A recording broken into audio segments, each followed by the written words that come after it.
En el ple del mes d'octubre presentarem una moció per crear un ajut del 50% de l'IBI per a aquelles famílies amb menys ingressos, siguin propietàries o llogaters del seu pis. De moment, la proposta de l'equip de govern del PSC Iniciativa és ben diferent. Ens volen apujar l'IBI un 1,5% a tots els ciutadans de Viladecans. Nosaltres, com a Esquerra Republicana de Catalunya, Viladecans, tenim molt clar quin és el nostre model. Ha de pagar més qui més pot. Això suposaria, aquesta mesura, $500.000 més d'euros en ajuda social. Ens ho podem permetre a l'Ajuntament de Viladecans? Doncs sí. L'any passat es va tancar amb un superàvit de gairebé 11 milions d'euros.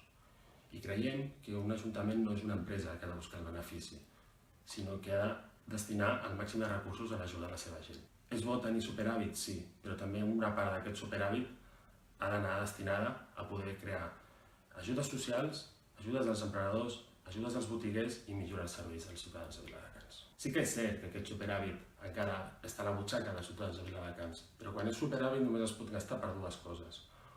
O pagar deutes, com en del pòdium, o crear noves inversions. Que hem de fer inversions per millorar la nostra ciutat? Evidentment, sempre estarem a favor de millorar Viladecans, però potser una mica d'aquesta part de diners podria anar dedicada en ajudes per a la gent que més ho necessita i que totes aquestes famílies que encara no han notat aquesta suposada millora de l'economia, que de moment només ha beneficiat a les grans empreses i també en alguns, com l'Ajuntament de Viladecans, doncs comenci a notar-la a la seva butxaca.